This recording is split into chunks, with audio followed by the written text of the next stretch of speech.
Hello friends, मेरे YouTube channel English वे में आप सभी का स्वागत है। तो आज के स्टोरी का टाइटल है सम टाइम। इसका मतलब हो गया कभी कभी। बिली हैड अ बैड हैबिट, यानी इसका मतलब हो गया कि बिली की एक बुरी आदत थी। तो ये हैड पोजेशन को दिखा रहा है। तो जब हमारे अंदर कोई बुरी आदत हो, हमारे अंदर कुछ भी हो, तो उसे दिखाने के लिए हम पोजेशन का यूज करते हैं। बिली हैड अ बैड हैबिट, यानी बिली की एक बुरी आदत थी।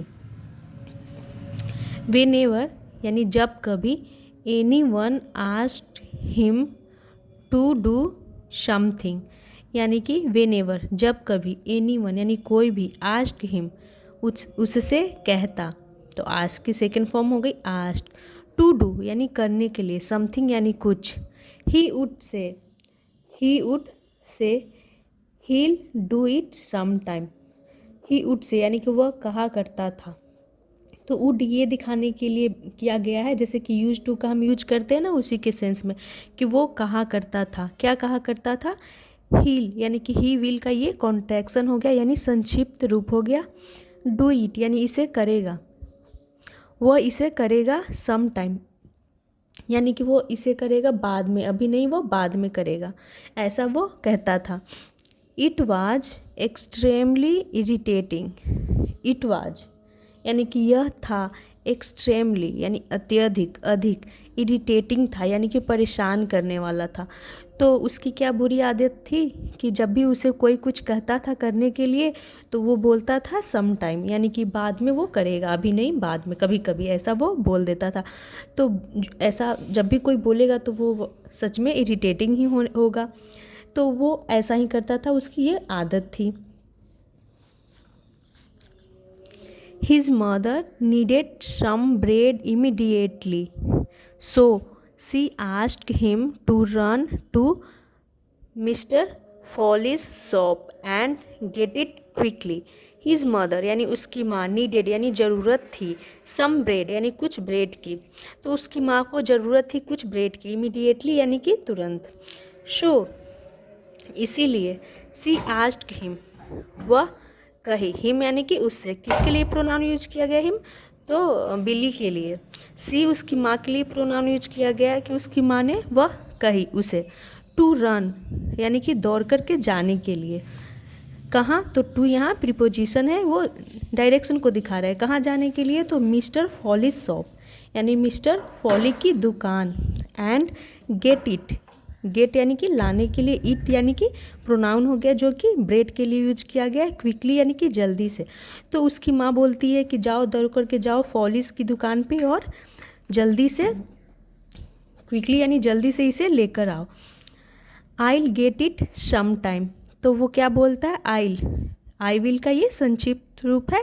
आइल गेट यानी कि मैं इसे लाऊंगा, इट यानी इसे, यानी ब्रेड की बात हो रही है। सम टाइम यानी कि किसी और दिन इसे लाऊंगा, ऐसा वो बोलता है। रिप्लाइड बिली यानी कि बिली ने जवाब दिया। आउट ऑफ फन यानी कि मजाक में, तो उसने मजाक में कहा कि मैं इसे किसी और दिन लाऊंगा।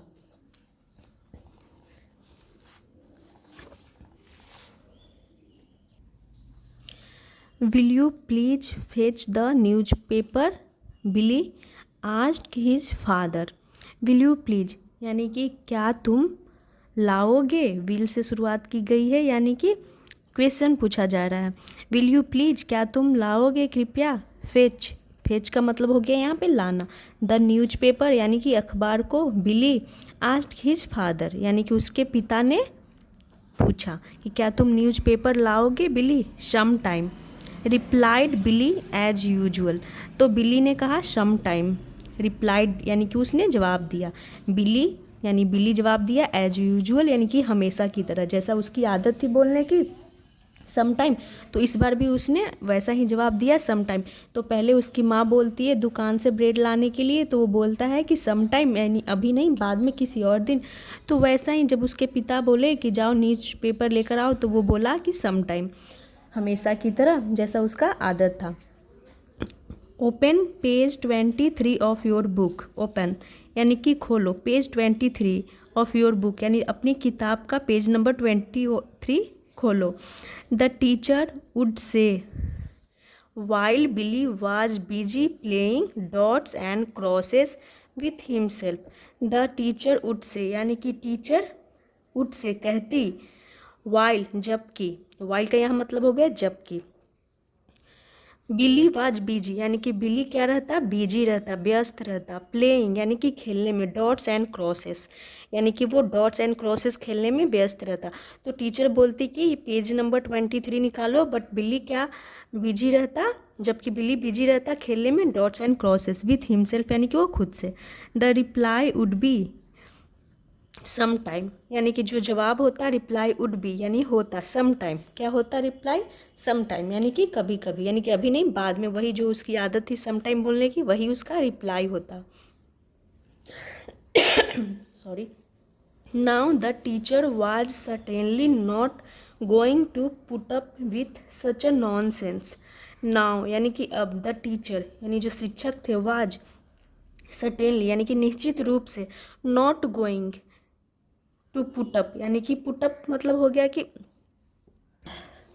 सॉरी थोड़ा सा गले में प्रॉब्लम हो गई है तो बोलने में दिक्कत हो रही है, जिसकी वजह से मुझे बीच बीच में पॉज करना पड़ रहा है। तो मैं यहाँ थी, सर्टेनली यानी निश्चित रूप से, नॉट यानी नहीं, गोइंग टू पुटअप, तो पुटअप एक फ्रेजल वर्ब हो गया जिसका मतलब होता है बर्दाश्त करना या फिर समझौता करना। तो teacher was certainly not going to put up, तो गोइंग टू का मतलब हो गया कि वो बर्दाश्त नहीं करने वाले थे, विथ सच अ नॉनसेंस यानी कि ऐसे नॉनसेंस ऐसे बेहूदगी को बर्दाश्त नहीं करने वाले थे। तो जो टीचर थे वो ऐसे बेहूदगी को बर्दाश्त नहीं करने वाले थे। यहाँ तक हो गया। Billy she called stand up and don't even think of saying some time. Billy she called यानी कि वह पुकारी, तो सी प्रोनाउन यूज किया गया, इससे पता चलता है कि जो टीचर है वो कौन है, फीमेल है।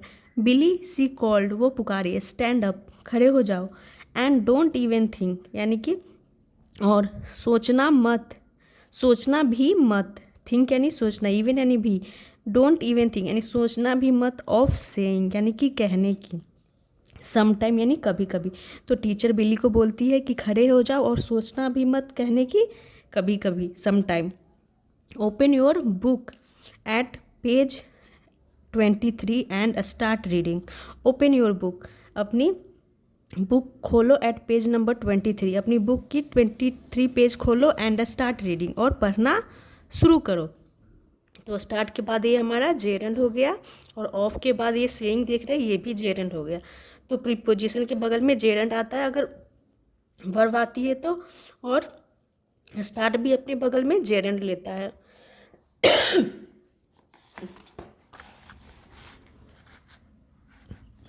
The teacher Miss Donnelly was very angry. The teacher, तो टीचर कौन थी यहाँ पे कॉमा लगाकर बताया गया है। तो teacher Miss Donnelly was very angry यानी कि वो बहुत गुस्सा थी। She met Billy's parents. She met यानी कि वह मिली, यानी कि मुलाकात की, मीट की सेकंड फॉर्म मेट हो गई। बिलीज पेरेंट्स यानी कि बिल्ली के माता पिता से। मिस्टर एंड मिसेज मैक्सवेल, तो किससे मिली वो, मिस्टर एंड मिसेज मैक्सवेल यानी कि उसके पेरेंट्स से। She asked them why he always said some time. She asked यानी कि वो पूछी, तो यहाँ पे आस्क का मतलब पूछना हो गया, उसकी सेकंड फॉर्म हो गई आस्क्ड। तो आस्क्ड का मतलब पूछना भी होता है या फिर कुछ करने के लिए, कहने के लिए भी आस्क्ड का यूज किया जाता है। सी आस्क्ड देम यानी कि उनसे पूछी, वाई यानी क्यों, ही ऑलवेज वह सदैव हमेशा, सेड कहता है, सम टाइम यानी कभी कभी। तो वो उसके पेरेंट्स से टीचर पूछती है कि क्यों वो सम टाइम कहता है बार बार। They looked at each other, they looked way sorry they looked उन्होंने देखा, एट ईच अदर यानी कि एक दूसरे को उन्होंने देखा।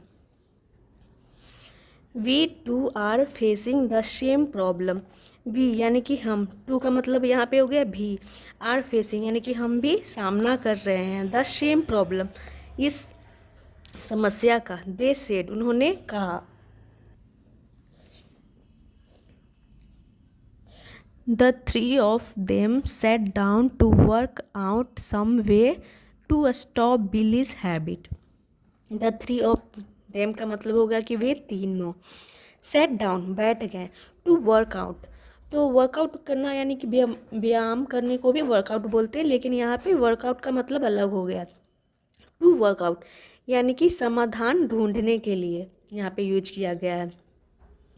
समाधान ढूंढने के लिए सम वे टू स्टॉप, सम वे यानी कि कुछ तरीके, टू स्टॉप यानी रोकने के लिए, बिलीज हैबिट यानी बिल्ली की आदत को, फाइनली यानी कि आखिरकार, they hit upon a plan and decided they that they would all try it out.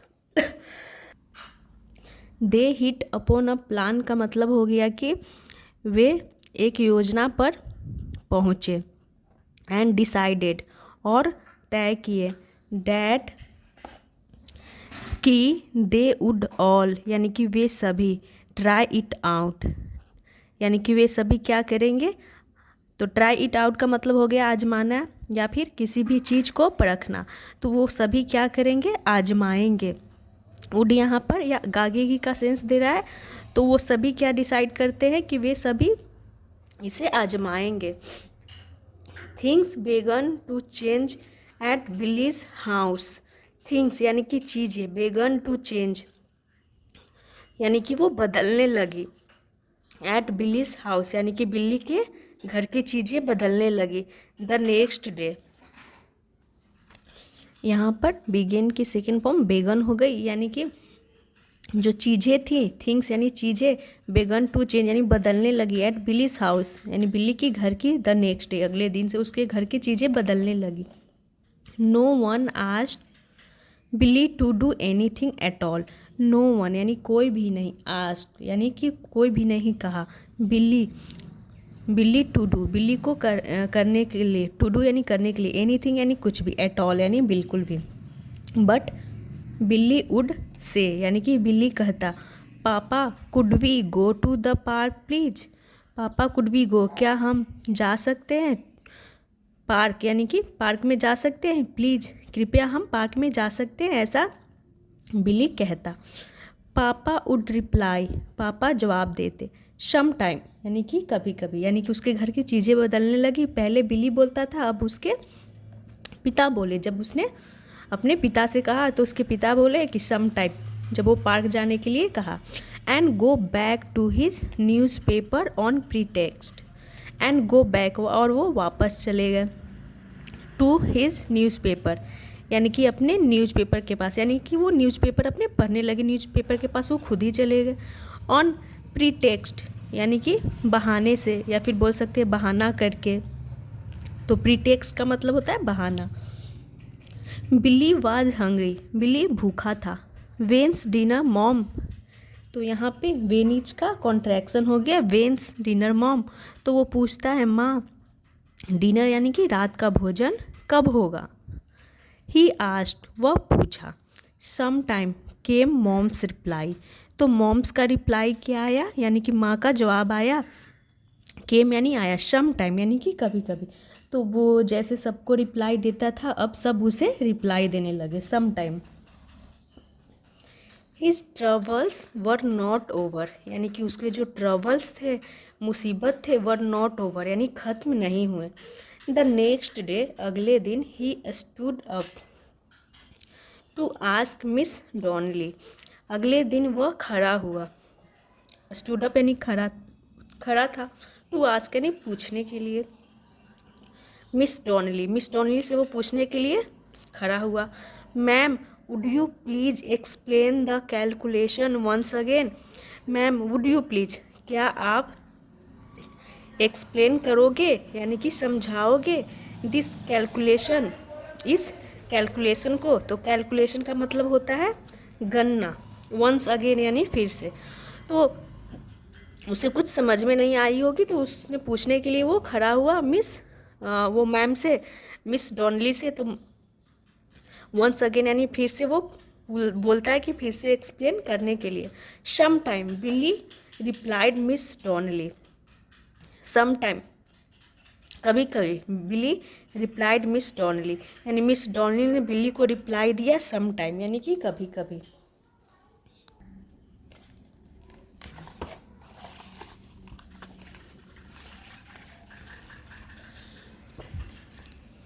Billy looked ready to burst into tears. Billy looked यानी बिल्ली दिख रहा था, रेडी यानी कि तैयार, टू बस्ट इनटू टीयर्स, तो टू बस्ट का मतलब हो गया कि फूट फूट कर रोने के लिए, इनटू टीयर्स, टीयर्स का मतलब होता है आंसू, यानी कि कहने का मतलब हो गया कि बिल्ली जो था वो तैयार ही था, यानी वो रोने ही वाला था। तो ऐसा होता है ना, कभी कभी हमारे आंखें भर आती है, ऐसा लगता है कि हम बस अब रो ही देंगे। तो वैसा ही सेम सिचुएशन था बिल्ली का, जब उसकी टीचर ने बोली कि सम टाइम, तो सेम सिचुएशन उसका था, रोने वाला ही वो था। Billy's classmates had a caught on to the plan. जो बिल्ली के क्लासमेट्स थे यानी जो सहपाठी थे, हैड कॉट, तो कॉट का मतलब यहाँ पे पकड़ने के लिए नहीं किया गया, यहाँ पे कॉट का मतलब हो गया कि उन्हें पता चल गया था, टू द प्लान यानी उस योजना के बारे में।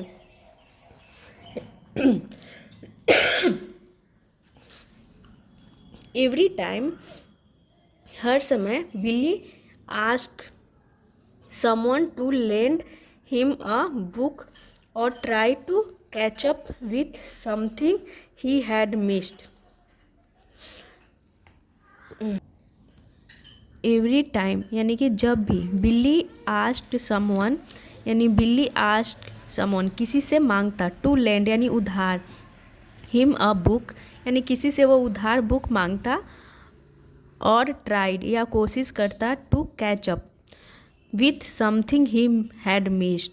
तो कैचअप का मतलब हो गया कि जो चीज़ें छूट गई हो उसे पूरा करने के लिए, तो उसके लिए यहाँ पे कैचअप का यूज किया गया, यानी फिर बोल सकते हैं कि पिछड़े हुए काम को पकड़ने के लिए, तो किसी भी वजह से उसका काम जो छूट गया होगा पढ़ाई का, उसे पूरा करने के लिए कैचअप का यूज किया गया है।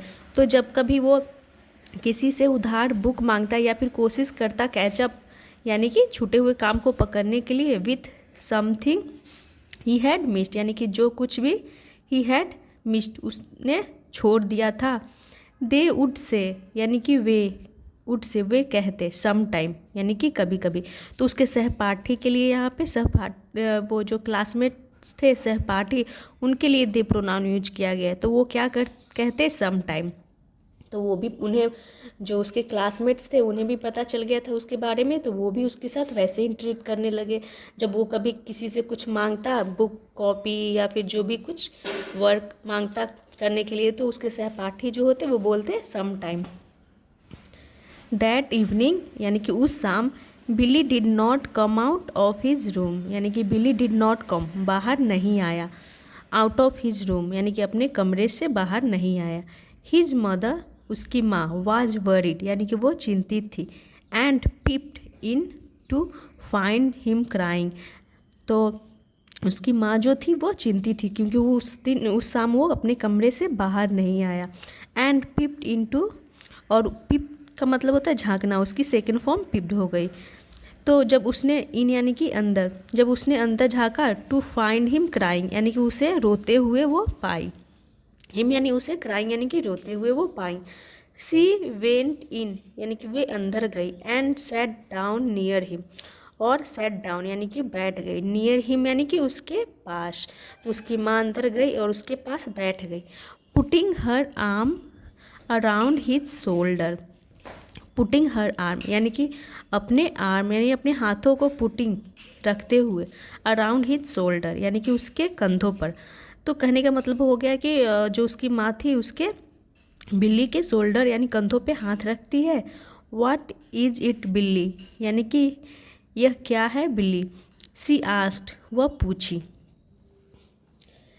आई एम सॉरी मॉम यानी कि मुझे माफ़ कर दो माँ। आई केप्ट थिंकिंग यानी कि मैं सोचता रहा। तो कीप की सेकेंड फॉर्म केप्ट हो गई, जो ये दिखा रहा है कि वो जब कोई काम होते ही रहता है तो उसके लिए कीप का यूज करते हैं। तो आई केप्ट थिंकिंग यानी कि मैं सोचता रहा।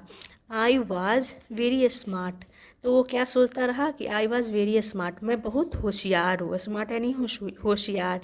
सेइंग सम टाइम सेइंग यानी कि कहता, सम टाइम यानी कभी कभी, every time I was asked something यानी कि हर समय, आई वाज आस्क्ड यानी कि मुझसे कहा गया, समथिंग यानी कुछ भी।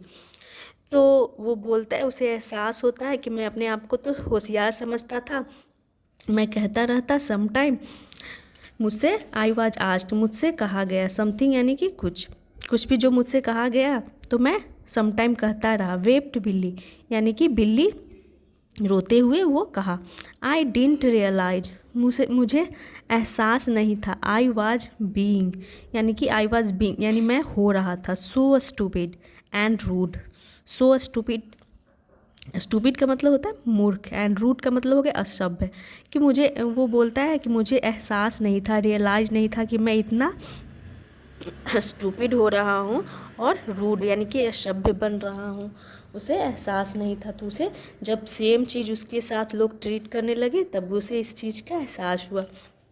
His mother hugged him and said, तो उसकी माँ ने उसे हग्ड यानी गले लगाया, हिम यानी कि उसे, बिल्ली को, एंड सेड और कहा, you understood that's what matters. यहाँ पे यू हैव का कॉन्ट्रैक्शन है यू अंडरस्टूड यानी कि तुम समझ गए हो। तो यहाँ पे थर्ड फॉर्म के रूप में यूज किया गया अंडरस्टैंड की third form understood, second form भी होती है अंडरस्टूड यानी कि तुम समझ गए हो। डेट्स व्हाट मैटर्स, तो इसका मतलब हो गया कि यही बात मायने रखती है। डेट्स व्हाट मैटर यानी कि यही बात मायने रखती है, यही बात महत्वपूर्ण है कि तुम समझ गए, बात बाकी जो हुआ सो हुआ, जाने दो, छोड़ दो, यही बात बस मायने रखती है, इसका ये मतलब हो गया। I know you want repeat that again, I know मैं जानती हूँ, यू वॉन्ट तो विल नॉट का यहाँ पे संक्षिप्त रूप है यानी कॉन्ट्रैक्शन है। आई नो यू वॉन्ट यानी कि तुम नहीं करोगे, रिपीट यानी दोहराओगे, डैट अगेन उसे अगेन यानी कि फिर से दोहराओगे, मुझे यकीन है कि तुम ऐसा नहीं करोगे।